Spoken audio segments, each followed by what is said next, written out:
ए जलपरी तोर साहस केमिति ହେଲା मते बंदी करिया पई मते छाड़ी दे नहले मु ए पानी थिबा सब जीवन को खाई देबी। दुष्ट पिशाची तू एबे चाहिले भी कहार किछि क्षति करि परिबुनी। तू एबे लेंबू घरे बंदी हेई रहिबू। केही भी ए पानी भीतर को आसी परिबेनी कि तते ए लेंबू घरु केही भी मुक्त करि परिबेनी। तू सबुदिन ए लेंबू घरे बंदी हेई रहिबू।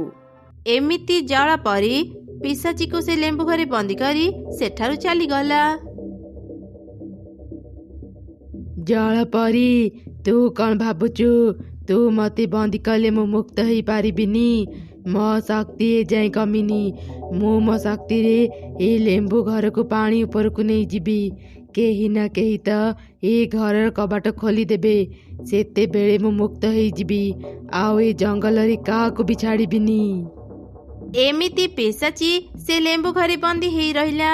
बेले बेले से ता शक्ति रे से लेंबू घर को नदी ऊपर को नहीं आसुथिला। आउ लेंबू घर भितरु थाई समस्त को साहाय्य मागुथिला। किए अच्छा मते साहाय्य कर मते लेंबू घर मुक्त कर।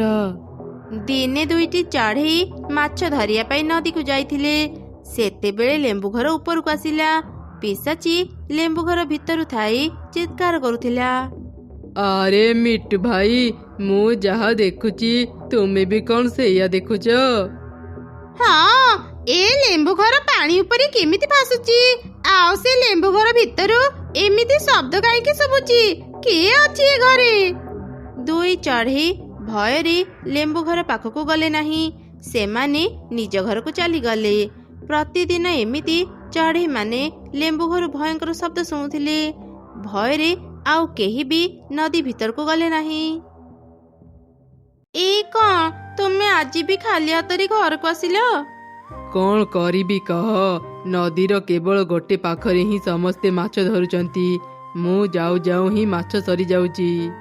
प्रतिदिन जदि तुमे एमिति कहब आम घर केमिति चलिब? काली मु तुम सांगरे नदी भीतर को जीबी आउ सेठी माछ धरिबी। कौन हेला तू नदी भीतर को जीबू? तू कौन जानिनु नदी भीतर को जीवा मना। अभिशप्त लेंबू घर भयरे केही भी नदी भीतर को जाऊ नाहंती।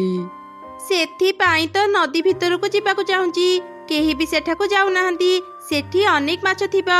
जदि डरी डरी रहिबा आमे खाइबा को पाइबानी। आमे आज राती ही जीवा आउ माछ धरी शीघ्र घर को फेरी आसीबा। एमिति से दुई चढ़ई राती हेबा को अपेक्षा कले। राती हेबा परे सेमाने एक डंगारे बसी नदी मझी को गले आउ माछ धरिले। हठात से ही समय लेंबू घर नदी ऊपर को आसिला। आउ घर भितरु बंचाओ बंचकाओर चित्कार शुभुथिला। ए कौन लेंबू घर तो नदी बाहरी आसिला। एठी रहिबाटा आउ ठीक हेबनी। चल शीघ्र एठू पळेबा। ओहो तुमे एते डरुआ काहेकी? आज मु जानिकी रहिबी ए घरु एमिति शब्द काहेकी बाहरुची। एमिति कही चढ़ई से लेंबू घर कबाट को खोली देला। लेंबू घर भितरु पिशाची बाहरी जोर जोरे हसिला। हा हा हा मु आजी मुक्त। एबे मोर जहा इच्छा मु ता करि पारिबी। तमे माने मते मुक्त करिच सेथिपाई मु तम मानको छाड़ी देउची। जाओ घर को जाओ। पिशाची हसी हसी जंगल भीतर को चली गला। एसबु दृश्य देखी दुई चढ़ई चिंतारे पड़ी गले। ए तो कौन कलु? पिशाची एबे समस्तंकर क्षति करिबनी तो? मोर भूल हेई गला। एबे कौन करिबा? चालो समस्तंको पिशाची विषय कहिदेबा। सेमिति हेले चढ़ई माने सतर्क रही पारिबे। एमिति चिंता करी दुई चढ़ई घर को फेरिले। सेपटे पिशाची अन्य चढ़ई मानकर क्षति करिबा आरंभ करि देइथिला। अनेक दिनरु मु उपासरे थिली। आज ए कुकुड़ा मानको खाई म पेट पुरेबी। पिशाची सबु कुकुड़ा को नहीं सेठारु चली गला। एमिति प्रतिदिन से काहा ना काहा घरु खाइबा चोरी करी खाई देउथिला। चढ़ई माने जेतेबेले जानिले ए सबु पिशाचीर काम से माने अनेक रागी गले।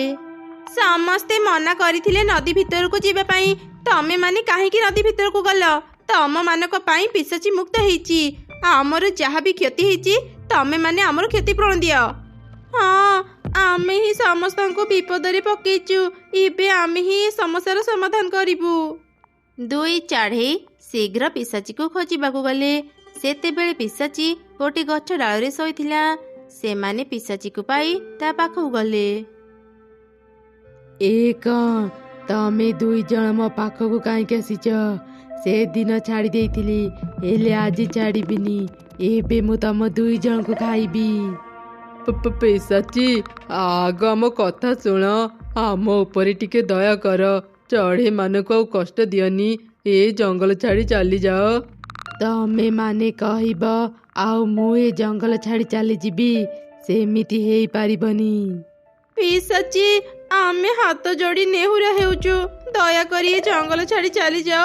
ଚଢ଼େଇମାନେ ଅନେକ କଷ୍ଟରେ ଅଛନ୍ତି। ଏସବୁ ଆମ ପାଇଁ ହେଇଛି। ଆଚ୍ଛା ଠିକ୍ ଅଛି, ଏତେ କରି ଯଦି କହୁଛ ମୁଁ ଏ ଜଙ୍ଗଲ ଛାଡ଼ି ଚାଲିଯିବି।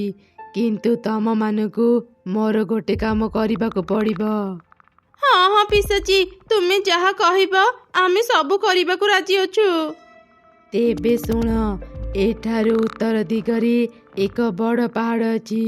ସେହି ପାହାଡ଼ ଭିତରେ ଏକ ସୁନାର ମୁକୁଟ ଅଛି। ତୁମେମାନେ ଯଦି ମୋତେ ସେ ମୁକୁଟ ଆଣିଦେବ, ମୁଁ ଏ ଜଙ୍ଗଲ ଛାଡ଼ି ଚାଲିଯିବି।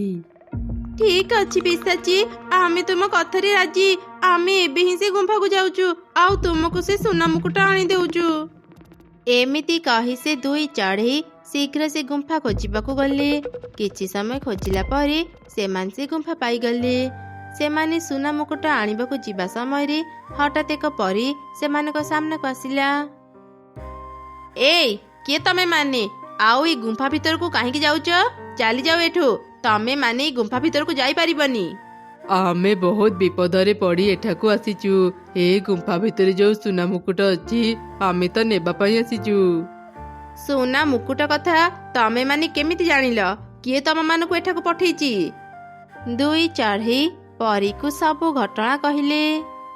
ଆଚ୍ଛା, ସେ ଦୁଷ୍ଟ ପିଶାଚୀ ଏବେ ତମ ଜଙ୍ଗଲରେ ଅଛି। ସେ ଅନେକ ଚେଷ୍ଟା କରିଥିଲା ଏ ସୁନା ମୁକୁଟ ନେବା ପାଇଁ, ହେଲେ ପାରି ନଥିଲା। ସେଥିପାଇଁ ସେ ଏବେ ତମମାନଙ୍କୁ ପଠେଇଛି। ସେ ତମମାନଙ୍କୁ ବୋକା ବନେଇ ଏ ସୁନା ମୁକୁଟ ପାଇବାକୁ ଚାହୁଁଛି। ସେ ସୁନା ମୁକୁଟ ପାଇଲେ ତୁମ ଜଙ୍ଗଲରୁ ଯିବନି, ଓଲଟା ଅନେକ ଶକ୍ତିଶାଳୀ ହେଇ ତୁମ ସବୁ ଚଢ଼େଇଙ୍କୁ କଷ୍ଟ ଦେବ।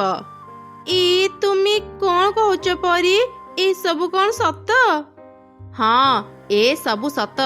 ରୁହ, ମୁଁ ଏବେ ତମମାନଙ୍କୁ ମୋ ଯାଦୁର ଆଇନାରେ ସେ ପିଶାଚୀର ପ୍ରକୃତ ଚେହେରାକୁ ଦେଖାଉଛି। ହା ହା ହା, ସେ ଚଢ଼େଇ ଦୁଇଟା କେତେ ବୋକା। ମୁଁ ସୁନା ମୁକୁଟ ଆଣିବା କଥା କହୁ କହୁ ହିଁ ସେମାନେ ସେଇଟା ଆଣିବାକୁ ଚାଲିଗଲେ। ମୁଁ ସେ ସୁନା ମୁକୁଟ ପିନ୍ଧି ଅନେକ ଶକ୍ତିଶାଳୀ ହେଇଯିବି, ଆଉ ଏ ଜଙ୍ଗଲର ରାଣୀ ହେଇ ସମସ୍ତଙ୍କୁ ମୋ ଗୋଲାମ କରି ରଖିବି। ପରୀ, ଏବେ ଆମେ କ'ଣ କରିବୁ? ଆମେ ତ ସେ ପିଶାଚୀ କଥାକୁ ସତ ଭାବିଥିଲୁ। ଆମକୁ ସାହାଯ୍ୟ କର। ମୁଁ ତମମାନଙ୍କୁ ନିଶ୍ଚୟ ସାହାଯ୍ୟ କରିବି। ତମେମାନେ ବହୁତ ଭଲ। ଏଇ ନିଅ ଗୋଟେ ସୁନା ମୁକୁଟ। ଏ ମୁକୁଟ ଦେଖିବାକୁ ଠିକ୍ ଗୁମ୍ଫା ଭିତରେ ଥିବା ମୁକୁଟ ପରି। ପିଶାଚୀ କିଛି ବି ଜାଣିପାରିବନି। ତମେମାନେ ଏ ମୁକୁଟ ନେଇ ପିଶାଚୀକୁ ଦିଅ, ସେ ତାର ଶାସ୍ତି ପାଇଯିବ। ଆଉ ଏ କିଛି ସୁନା ଟଙ୍କା ବି ନିଅ। ଯାହା ଯାହାର କ୍ଷତି ହେଇଛି ସେମାନଙ୍କୁ କ୍ଷତିପୂରଣ ଦିଅ। ତା ସହ ନିଜେ ବି କିଛି ବ୍ୟବସାୟ ଆରମ୍ଭ କର। ପରୀ, ତୁମକୁ ଅନେକ ଅନେକ ଧନ୍ୟବାଦ। ତାପରେ ଦୁଇ ଚଢ଼େଇ ସୁନା ଟଙ୍କା ଆଉ ସୁନା ମୁକୁଟ ଧରି ଶୀଘ୍ର ପିଶାଚୀ ପାଖକୁ ଗଲେ, ଆଉ ତାକୁ ସେ ସୁନା ମୁକୁଟ ଦେଲେ। ପିଶାଚୀ ଖୁସିରେ ଯେମିତି ସେ ସୁନା ମୁକୁଟ ପିନ୍ଧିଲା, ସେ ଯନ୍ତ୍ରଣାରେ ଛଟପଟ ହେଲା। ଆରେ ଆରେ, ତମେ ମାନେ ମତେ କ'ଣ ଦେଲ? ମତେ ଭାରି କଷ୍ଟ ହେଉଛି। ଆମ ଜଙ୍ଗଲରେ ରାଣୀ ହେବାକୁ ତୋର ଭାରି ସଉକ ଥିଲା ନା? ପରୀ ତତେ ଶାସ୍ତି ଦେବା ପାଇଁ ଏକ ନକଲି ସୁନାର ମୁକୁଟ ଦେଇଛନ୍ତି। ତମେ ମାନେ ମୋ ସହ ଏମିତି କେମିତି କରିପାରିଲ? ମୁଁ କାହାକୁ ବି ଛାଡ଼ିବିନି। ଏମିତି ଦୁଷ୍ଟ ପିଶାଚୀ ଶାସ୍ତି ପାଇଲା। ଦୁଇ ଚଢ଼େଇ ସମସ୍ତଙ୍କୁ ସବୁ କଥା କହି ତାଙ୍କୁ କ୍ଷତିପୂରଣ ଦେଲେ। ସମସ୍ତେ ବି ତାଙ୍କୁ କ୍ଷମା କରିଦେଲେ। ତାପରେ ସେ ଦୁଇ ଚଢ଼େଇ ନିଜର ଏକ ପୋଖରୀ ଖୋଳି ସେଥିରେ ମାଛ ଚାଷ କରି ଖୁସିରେ ରହିଲେ।